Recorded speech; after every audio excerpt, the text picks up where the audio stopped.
الحمد لله الذي وكفى والصلاة والسلام على من لا نبي بعده. أما بعد فأعوذ بالله من الشيطان الرجيم.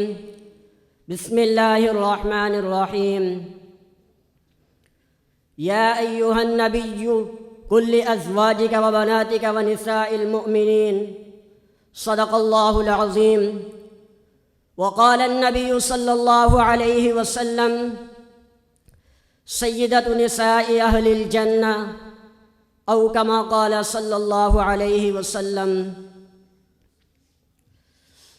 نہ پوچھ مجھ سے کہ کیا ہے زہرا، نہ پوچھ مجھ سے کہ کیا ہے زہرا، نسیم و صبح و حیا ہے زہرا، عبادتوں کی جبی ہے زہرا، کرامتوں کی امی ہے زہرا، حضور کی دل نشی ہے زہرا، علی کی بھی ہم نشی ہے زہرا.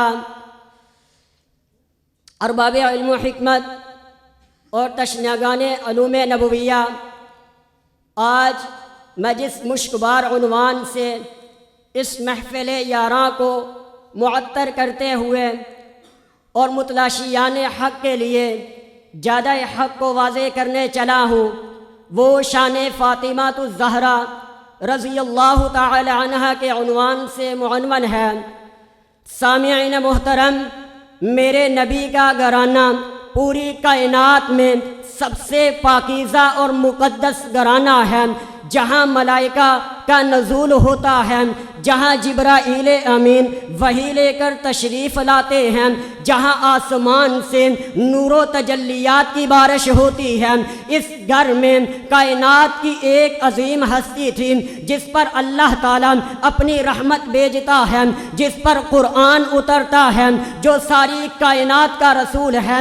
اس پاکیزہ اور مقدس گھرانے میں رحمت میں لپٹی ہوئی ایک بچی پیدا ہوتی ہے جس کا نام فاطمہ الزہرا رکھا جاتا ہے. فاطمہ جب اپنی آنکھ کھولتی ہے تو اسے اپنی امی جان سیدہ ام المومنین خدیجہ الکبریٰ نظر آتی ہے. فاطمہ جب پھر اپنی آنکھ کھولتی ہے تو اسے اپنے ابا جان حضور صلی اللہ علیہ وسلم کی زیارت ہوتی ہے. میں قربان جاؤں فاطمہ کی شان پر. فاطمہ کو ماں وہ نصیب ہوئی جو سب سے پہلے ایمان لائی. فاطمہ کو باپ وہ نصیب ہوا جس کے لیے اس کائنات کو پیدا کیا گیا. فاطمہ کو باپ وہ نصیب ہوا جس کو معلم کائنات بنا کر بھیجا گیا. فاطمہ کو والدین وہ نصیب ہوئے جو اس دنیا میں کسی کو نصیب نہیں ہوئے. فاطمہ میں تیری شان پر قربان جاؤں. فاطمہ جب کچھ بڑی ہوتی ہے تو حضرت خدیجہ حضرت فاطمہ کو پانی پلانے کا طریقہ سکھاتی ہے. فاطمہ جب اپنے قدموں پر چلنے لگتی ہے تو میرے نبی کے گھر میں ایک نئی بہار آ جاتی ہے.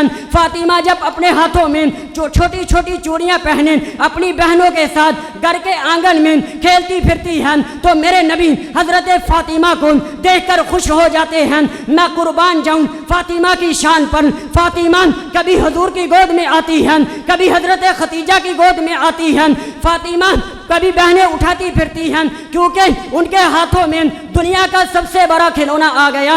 میں فاطمہ کی شان پر قربان جاؤں. فاطمہ جب مسکراتی ہے تو کائنات مسکراتی ہے. فاطمہ جب اداس ہوتی ہے تو کائنات اداس ہو جاتی ہے. حضور صلی اللہ علیہ وسلم جب باہر سے تشریف لاتے تو حضرت فاطمہ ننھی فاطمہ اپنے عظیم باپ کو دیکھ کر چمٹ جاتی ہے. حضور صلی اللہ علیہ وسلم حضرت فاطمہ کو گود میں اٹھا لیتے ہیں اور ننھی فاطمہ کے ساتھ محبت کرتے ہیں. میں قربان جاؤں فاطمہ کی شان پر. فاطمہ جب بلوغت کو پہنچی تو میرے رب نے فرما دیا، اے پیارے محبوب فاطمہ کا نکاح علی کے ساتھ کر دو. فاطمہ کے لیے علی کو رب نے چنا. فاطمہ کا رشتہ علی کے ساتھ ہو گیا. جب رخصتی کا وقت آیا تو حضرت فاطمہ تھوڑی اداس تھی. اس کی وجہ یہ تھی کہ والدہ محترمہ موجود نہیں تھی. حضرت خدیجہ کی یاد نے حضرت فاطمہ کو اداس کر دیا تھا.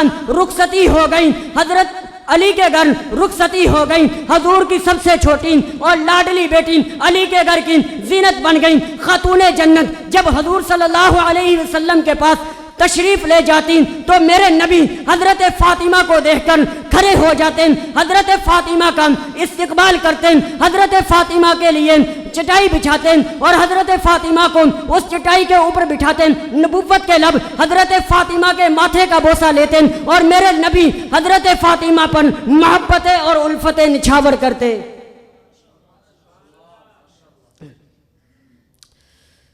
سامعین محترم، میں حضرت فاطمہ کی شان کیا بیان کروں، حضرت فاطمہ کی شان کیا تھی، ان کے والد محترم حضور صلی اللہ علیہ وسلم کی زبان مبارک سے سنیں کہ حضرت فاطمہ کی شان کیا تھی۔ حضور صلی اللہ علیہ وسلم نے فرمایا کہ حضرت فاطمہ جنتی عورتوں کی سردار ہے، حضرت فاطمہ میرے لگتے جگر کا ٹکڑا ہے، حضرت فاطمہ مہدی تجھ سے ہوگا۔ حضرت علی سے فرمایا کہ فاطمہ پر سوکن کرنا حرام ہے۔ میرے نبی نے فرمایا کہ فاطمہ کو تکلیف پہنچانا مجھے تکلیف پہنچانا ہے، فاطمہ کی ناراضگی کی وجہ سے رب ناراض ہو جاتا ہے، فاطمہ کی خوشی کی وجہ سے رب خوش ہو جاتا ہے۔ آپ صلی اللہ علیہ وسلم نے حضرت فاطمہ کو فرمایا کہ قیامت کے دن میری آل میں سے سب سے پہلے تم مجھے ملو گی۔ وما علینا الا البلاغ المبین۔